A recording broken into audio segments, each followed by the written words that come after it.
Right. Okay. So we're going to talk about 2021, and people that come to these forums regularly know that we generally have a guest speaker, but today it has fallen to me to cover a bit of material. And when you listen to the news last night, it probably feels as though we're going pretty well full circle to where we were this time last year. But I don't think that's completely true, to be honest. I think lots of really interesting things have happened in 2021, and perhaps one of the easiest ways to reflect on that is to just have a bit of a reflection on what we've covered in these forums over the course of 2021. So if we move on, we can have a look at this. So right at the beginning of the year, we talked about, so there's lots of similar themes, I'm afraid. So we talked about building personal confidence, business confidence, getting yourself straight for a new year. We did quite a bit of coverage on well-being in the workplace. We did 2 or 3 forums on that. It seemed to be a topic that really struck a chord with people from all different types of angles. The bottom left one actually was another fascinating one. We did a forum which we could have made last 3 hours probably on the generation gap in the workplace. And what the future holds for younger workers. And if you remember, those of you who came to that one, we had 3 panels of different representatives, everything from the seasoned people, let's call them that, down to the people just about to embark on their work lives, and people who had been in it for a little bit of time. So great themes, and we also did things like just understanding the balance between profit and purpose in running a business. And also just trying to understand, is it all changing, or is it really still the same stuff, just through perhaps a different lens? So I think it's been what that underlines actually is perhaps that maybe it's just been a year of people trying to find their new skin and understand what life is really like in this new world. And then, of course, we had the anniversary forum, which many of you came to, many of you remember. That was in April, so that was 1 year after we'd been doing these. And we went hybrid for that, so just got some great shots there of live bands, comedians, cocktail making, video walls, and just a really great experience. And I think perhaps we all came out of that feeling that things were sort of getting back to some kind of normality. And I certainly feel that's definitely been the sense as we've gone through the last few months, notwithstanding the continued challenges. So off we go again. And as we move into the new year, we thought it would be just interesting, as always, just to try and pick some things just to inspire, thought provoke, share a few basic ideas. So I kind of, the place I went to for this mainly was I just looked at some of our central content from some of the stuff we do on a pretty routine basis. And as Matt regularly says to me, and I actually had a conversation with somebody yesterday in America who runs a not dissimilar business to ours. He said, actually, you can't go wrong with this type of content because whilst it sometimes feels a bit kind of repeat for us as the deliverers, the content remains so valid that it just continues to inspire. So hopefully that's the experience you're going to get in the next 10 minutes or so. So let's move on. And as I said, the first place I went was these two absolute kind of hero courses that we run at Firestarter, the practical business planning and the better business development course. And I thought I'd just pick 2 or 3 things out of these courses just to share, because I think they're born out of some of the key principles that we love at Firestarter. And I thought it was just worth sharing these. And then I've got my special one at the end. So number 1, thank you for moving me on, Paddy. Number 1, you can't go wrong with the Firestarter strategic intent exercise. I'm going to cover these at super high speed, but lots of people have seen this. Lots of people haven't seen this. This exercise, which is, you don't even need a template for it, you just need a blank piece of paper. I would recommend just doing this exercise at least once a year. And the way this exercise works is you ask yourself, where do I want to be in 3 years' time? What is my intent in 3 years' time? 3 years being a good window. It's not too soon. It's not too far away. But do it across 5 little topics. So the 5 topics listed on the right there, which I'll cover in a moment. And just spend like 10 minutes, 20 minutes asking yourself those questions for those 5 topics. And it really helps just to start to give a bit of clarity to what otherwise can be quite a chaotic kind of tunnel kind of lifestyle that people live in. So the 5 topics, if we just quickly go on to the next slide, are The financial, the product, the team, processes, and leadership. These are great things to do as a business owner, business leader. So financial, like what do you want it to look like financially? Like what do you want your turnover to be? What do you want your profit to be? How much cash do you want in the bank? Product, what do you actually want to be selling, and how does that compare to what you're doing today? Team, who do you want in your team? What does your team need to look like to deliver what you want to deliver in 3 years' time? What do you have to do to get to that place? Processes, what do you need to do in your business to improve your processes? And leadership, generally that conversation is around you. What do you want your role to be in 3 years' time? So I honestly think this is the perfect mince pie and whatever your typical of choice exercise to do in that period between Christmas and New Year. So that's number one. Number two is the pain points exercise. Again, these are so that one was from Practical Business Planning. This one's from Better Business Development. You cannot go wrong with consistently challenging yourself on the pain points that make people buy from you. And the exercise to do is to just start writing. So write down the common problems that people buying from you have. So literally just do a list.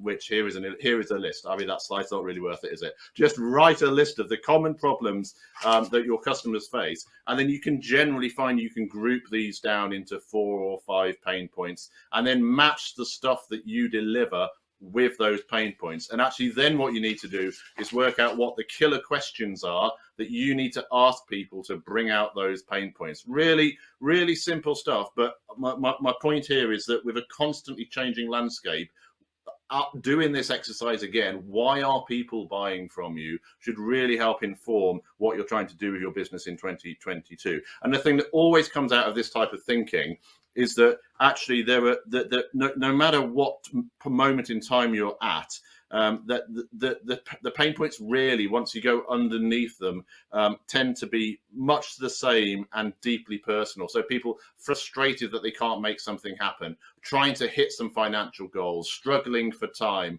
wanting to make themselves look good, realizing that they have a competency gap, or fearing something, fearing a risk. So these personal motivators don't tend to change, but how they present themselves at any moment in time does. So the 2022 relevant piece of this is to study what's going on at the moment and see how what you're offering is dealing with current pain points. So that's number two. Number three, again, this is an agility one. This is straight out of the Practical Business Planning course, this one, which is like staying agile with your team by not over engineering what you're asking them to do, but just having interactive,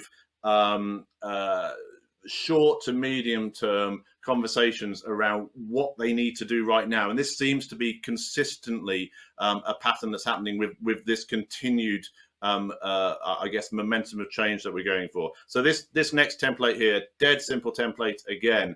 And we've been using this for probably 25 years, and it never ceases to deliver. So you just have a conversation with someone, you identify 5 key focus areas for them, and then you set a couple of milestones as to the progress that you want to make on each of those 5 areas. And it's an interactive exercise, it's an agile exercise, it's a great basis for monthly conversations and reviews. And you just can't go wrong with this. So as you're going through your 2022 thinking and you're trying to work out, how do I make everybody in my team contribute to what I deliver, this is a great tool for doing that. Number 4 is accountability and the concept of having an accountability buddy.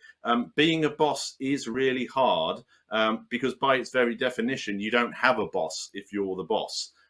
So actually, people often will slip into the I guess accountability drift when they themselves are the boss. So finding yourself an accountability buddy, someone that you make yourself accountable to, is a massively powerful thing to do. And again, we've seen this work in all kinds of different ways. So like some people use their partners. That's a dodgy one. I would stay away from that one.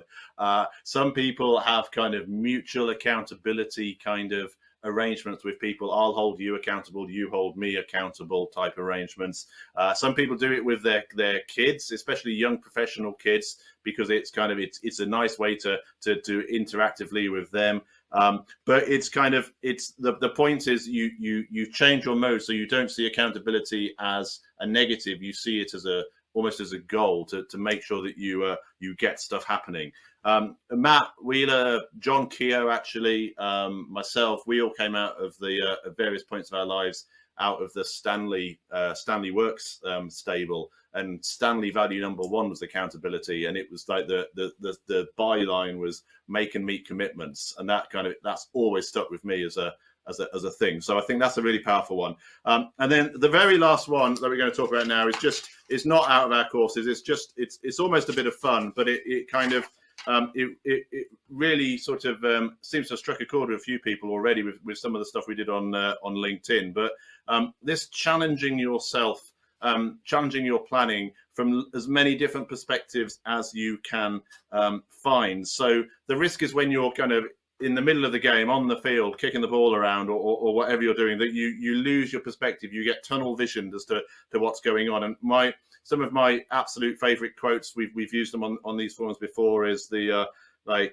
difference between a leader and a manager is the leader will be the person who says we're in the wrong jungle, as opposed to the manager who just keeps chopping through the jungle. The famous "we're too busy doing it wrong to do it right" kind of statement, and most recently the "I can't sharpen my axe, I'm too busy felling trees" type principle. So these are all things that say, right, just elevate yourself, find a way to do it.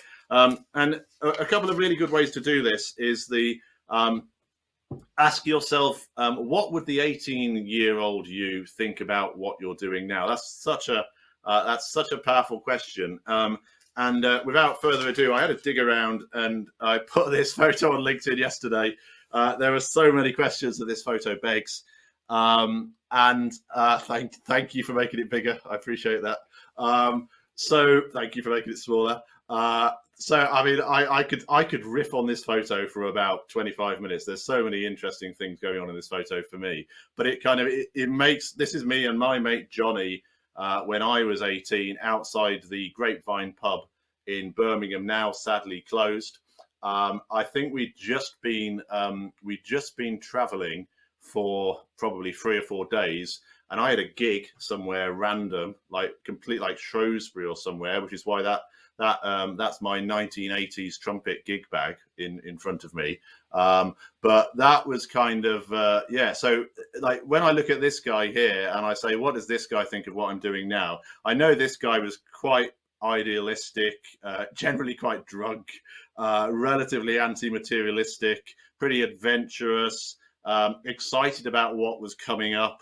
But and I didn't have any views on stereotypical like making a family, building a career. I just wasn't in that place. And it's really interesting to reflect that I think so many of those kind of things that drove me at that age still drive me. But I think I have the reality check that you have to pay for it all. So that's really interesting. The other thing that's really interesting about this photo is Johnny's story on the right as we look at it there. My mate Johnny, who I still talk to on a regular basis, and he's kind of a really interesting guy. He's second generation like Oxbridge. He did an architecture degree at Cambridge. Super bright guy. He's now married. No, he's not married. He's not married. He's got 2 kids. The last one of which he delivered himself during COVID because they couldn't get an ambulance out. So he had to deliver his partner's baby himself. Firstly, if we just move on, I've got a picture of Johnny now. Firstly, I've got more hair than him. That's definitely a thing that I think is very important. Secondly, he's now a professional puppeteer. That is the life he chose. And he's as happy as anybody I know. And I think this again, it starts to make me think, what does the 18-year-old me think? What would the 18-year-old him think of where we started and where we've ended up with? So I think this is a massively interesting perspective.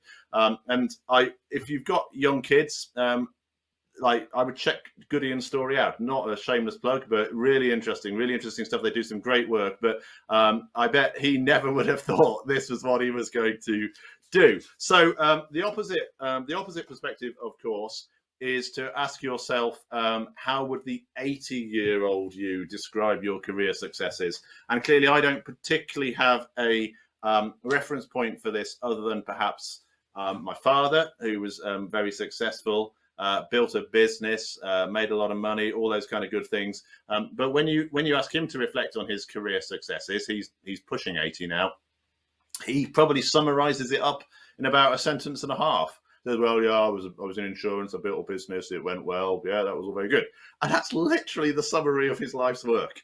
And when you look at that, it makes you realize sometimes all the noise and all the stuff you're going through, potentially, when you reflect back on it in due course, it won't be as important as you think it was at the time. So these are all of these are just really kind of potentially interesting things to talk about. I put it on LinkedIn yesterday, that picture of me, had a few reactions, not least people starting to reflect on what their 18-year-old self would think about themselves now. And of course, my younger daughter has just turned 18, so interesting for her to think a little bit about it from the other angle. So point being, cement your plans with alternative perspectives. So that pretty well brings us to the end. These were the 5 points I made. You can't go wrong with that strategic intent exercise. Honestly, do it. 20 minutes of your life well spent. The pain points thing, keep challenging yourself. Why are people buying the things that we are selling? Why are they buying it? And how is that different now? That areas of focus tool just to get your team agilely engaged in what you're doing, really important. Find yourself an accountability buddy, can't recommend it enough. And then this challenge your planning from many different perspectives. So now it is your turn. Again,